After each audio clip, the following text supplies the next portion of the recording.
여호와께서 너를 버리셨다. 하나님은 결국 나를 버리셨습니다. 나처럼 되지 마십시오. 하나님이 직접 선택한 왕이 있었습니다. 하지만 결국 하나님은 그를 버리셨습니다. 왜일까요?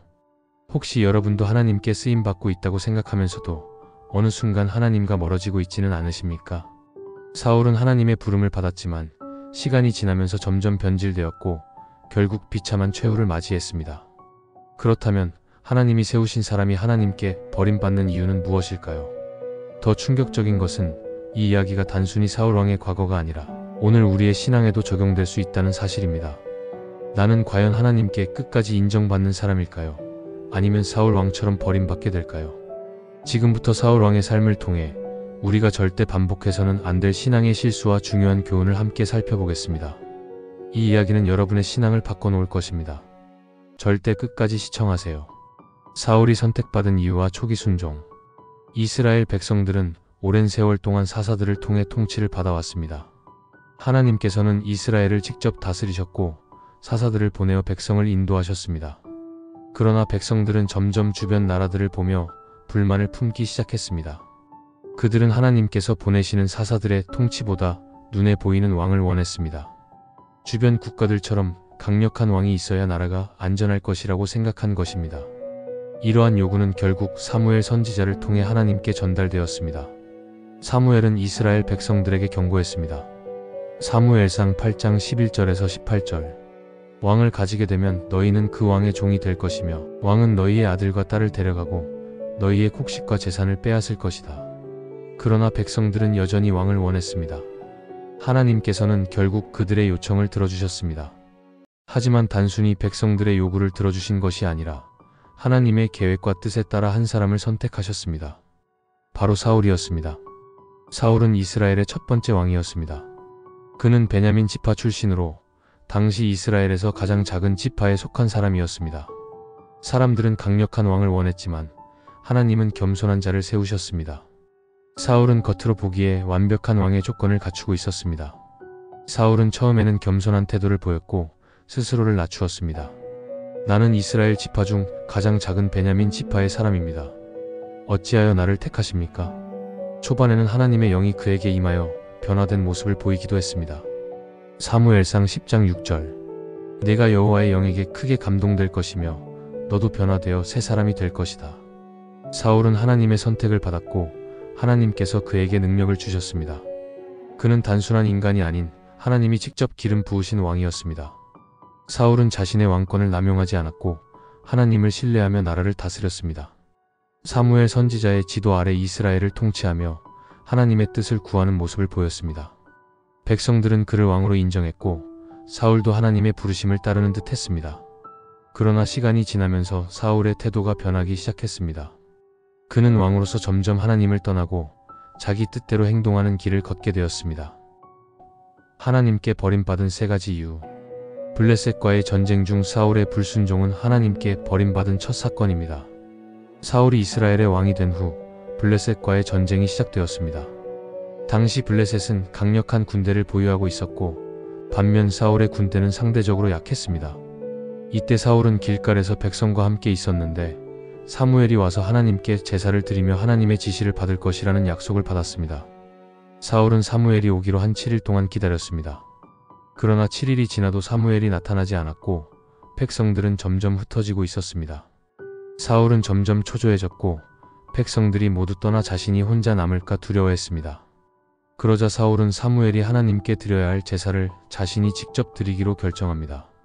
사무엘상 13장 8절에서 9절. 사무엘이 정한 기한대로 이레 동안을 기다렸으나 사무엘이 길갈로 오지 아니하매 백성이 사울에게서 흩어지는지라. 사울이 이르되 번제와 화목제물을 이리로 가져오라 하여 번제를 드렸더니 이 행동은 단순한 실수가 아니라 하나님을 신뢰하지 않고 자신의 판단을 더 믿었다는 결정적인 증거였습니다. 사울이 직접 제사를 드린 이유는 무엇이었을까요? 그는 처음에는 기다리고 있었습니다. 하지만 시간이 흐르면서 백성들은 점점 흩어지기 시작했습니다. 사울의 입장에서는 점점 불안해졌을 것입니다. 군대가 동요하고 사기가 떨어지는 상황에서 사울은 하나님의 명령을 끝까지 기다리기보다 자신의 힘으로 문제를 해결하려 했습니다. 그러나 이는 하나님께서 왕에게 허락하지 않은 일이었습니다. 이 장면에서 우리는 사울의 두려움과 조급함이 드러나는 순간을 볼 수 있습니다. 그는 하나님께서 약속하신 때까지 기다리지 않았고 하나님의 말씀보다 자신의 판단을 우선시했습니다. 하나님께서는 사울의 행동을 심각하게 여기셨고 결국 사울이 왕으로서의 자격을 잃게 되는 결정적인 계기가 되었습니다. 이후 사무엘이 도착했을 때 그는 사울을 크게 책망했습니다. 사무엘상 13장 13절에서 14절. 왕이 망령되이 행하였도다. 왕이 하나님 여호와께서 왕에게 내리신 명령을 지키지 아니하였도다. 그리하였다면 여호와께서 이스라엘 위에 왕의 나라를 영원히 세우셨을 것이거늘 이제는 왕의 나라가 길지 못할 것이라. 이 말씀은 매우 중요한 의미를 담고 있습니다. 하나님께서는 사울에게 왕위를 영원히 보장해 주실 계획이셨지만 그의 불순종으로 인해 그 계획을 바꾸셨습니다. 사울이 하나님께 신뢰를 보였다면 그의 왕국은 영원했을 것입니다. 결국 이스라엘의 왕으로서의 미래를 스스로 망쳐버린 것입니다. 오늘날 우리도 하나님을 신뢰하기보다 내 뜻대로 결정하고 있지는 않을까요? 사울이 하나님보다 사람을 더 두려워했던 순간이 버림받은 두 번째 사건입니다. 사울은 하나님보다 사람을 더 두려워했습니다. 하나님께서는 사울에게 분명한 명령을 내리셨습니다. 사무엘상 15장 3절. 지금 가서 아말렉을 쳐서 그들의 모든 소유를 남기지 말고 진멸하되 남녀 소와 젖 먹는 아이, 우양, 낙타, 나귀를 죽이라 하셨나이다. 이는 단순한 전쟁이 아니라 하나님께서 오래전부터 계획하신 공의의 심판이었습니다. 아말렉 족속은 끊임없이 이스라엘을 공격하며 하나님의 백성을 해하려 했던 악한 민족이었습니다. 그러나 사울은 이 명령을 온전히 따르지 않았습니다. 그는 아말렉의 왕 아각을 죽이지 않았고 좋은 가축들을 남겨두었습니다. 하나님의 명령은 분명했지만 사울은 이를 변형시켰습니다. 그는 완전히 순종하지 않고 자신이 볼 때 좋아 보이는 것만 선택적으로 순종했습니다. 하나님께서 명하신 절대적인 순종 대신 인간적인 판단을 개입시킨 것입니다. 사울은 왜 하나님의 명령을 온전히 따르지 않았을까요? 그는 백성들의 시선을 두려워했습니다.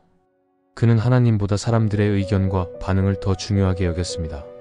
사울은 하나님의 분명한 명령을 받았음에도 불구하고 백성들이 원하는 대로 행동했습니다. 그가 진멸해야 할 가축을 남긴 이유에 대해 사무엘이 추궁했을 때 그는 이렇게 변명했습니다. 나는 백성의 말을 듣고 여호와께 제사하려고 양과 소를 남겼나이다. 사울은 백성들이 아까워하는 가축을 보며 그들의 요구를 거절하지 못했습니다.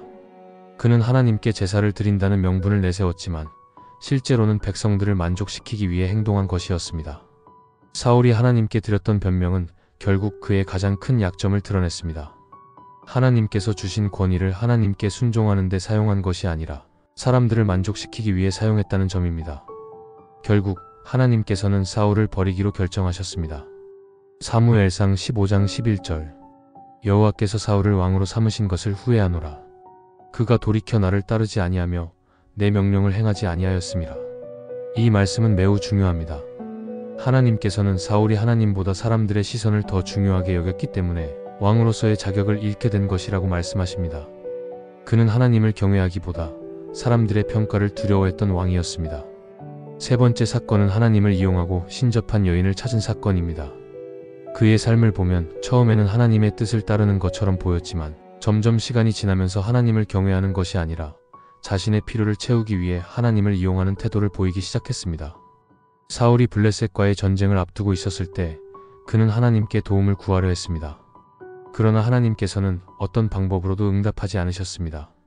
사울은 기도했고 꿈을 통해서도 하나님의 뜻을 알기 원했으며 제사장을 통해서도 하나님의 음성을 들으려 했지만 하나님께서는 그에게 더 이상 말씀하시지 않았습니다.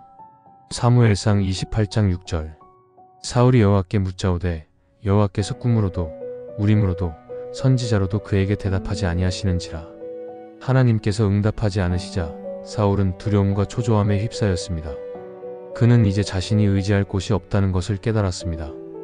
하지만 그가 해야 할 일은 하나님 앞에 회개하고 겸손하게 다시 하나님의 뜻을 구하는 것이었습니다. 하지만 사울은 하나님께 돌아가기보다 다른 방법으로 문제를 해결하려 했습니다. 결국 그는 하나님께서 엄격히 금하신 행동을 저지르게 됩니다.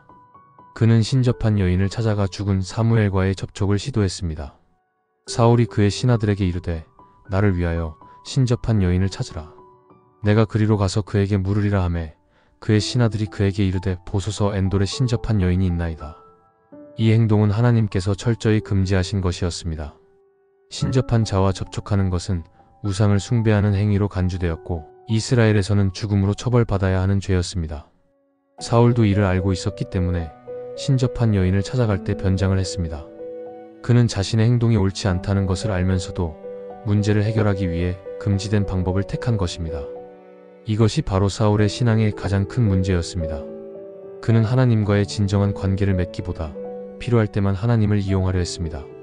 사울은 하나님을 경외하는 것이 아니라 자신의 상황이 어려워질 때만 하나님을 찾는 신앙을 가졌습니다. 그는 하나님께 응답받고 싶었지만 하나님과 온전한 관계를 맺으려는 진정한 마음은 없었습니다. 하나님께 순종하지 않으면서도 자신이 원할 때는 하나님이 응답하시기를 바랐던 것입니다. 그러나 하나님은 더 이상 그의 부르짖음에 응답하지 않으셨고 그는 결국 절망 속에서 신접한 여인을 찾게 된 것입니다. 사울의 마지막 최후. 처음에는 하나님께서 직접 선택한 왕이었지만 사울의 끝은 비참했습니다. 하나님을 의지하며 시작했던 그의 왕국은 결국 하나님 없는 상태에서 무너지고 말았습니다. 사울의 마지막 전쟁은 블레셋과의 싸움이었습니다. 이 전투에서 이스라엘 군대는 크게 패배하였고 사울의 세 아들마저 전사하게 됩니다. 그의 사랑하는 아들 요나단조차 이 전쟁에서 목숨을 잃었습니다. 사울은 전쟁터에서 도망칠 수도 승리할 수도 없는 상황에 놓였고 적군에게 붙잡힐 위험에 처했습니다. 그는 패배를 인정할 수밖에 없었으며 치욕적인 죽음을 피하고자 스스로 목숨을 끊기로 결정합니다. 사울은 스스로 칼을 뽑아 몸을 던졌고 결국 자살로 생을 마감하게 됩니다. 이것이 바로 하나님을 떠난 자의 최후였습니다. 역대하 24장 20절. 너희가 여호와를 버렸으므로 여호와께서도 너희를 버리셨느니라. 이 말씀은 하나님께 대한 우리의 태도가 중요함을 보여줍니다. 사울 왕의 실패를 통해 우리는 무엇을 배워야 할까요? 하나님보다 내 뜻을 앞세우는 것은 결국 우리를 무너뜨리는 결과를 초래합니다. 신앙의 길에서도 우리는 자신의 생각과 계획을 앞세우기보다 하나님의 뜻을 신뢰하고 그분의 인도하심을 기다려야 합니다.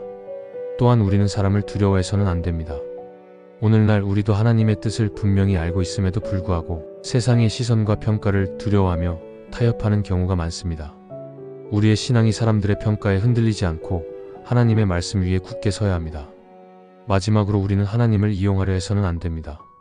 하나님을 일시적인 도구로 이용하는 것이 아니라 매일의 삶 속에서 하나님과 동행하는 것이 중요합니다.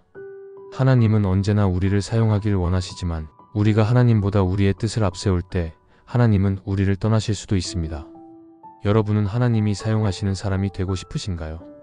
그렇다면 사울 왕의 실수를 반복하지 마십시오. 이 영상이 도움이 되셨다면 좋아요와 구독을 눌러주세요. 여러분의 구독과 좋아요는 이 채널이 더 많은 사람들에게 복음과 하나님의 말씀을 전할 수 있도록 큰 힘이 됩니다.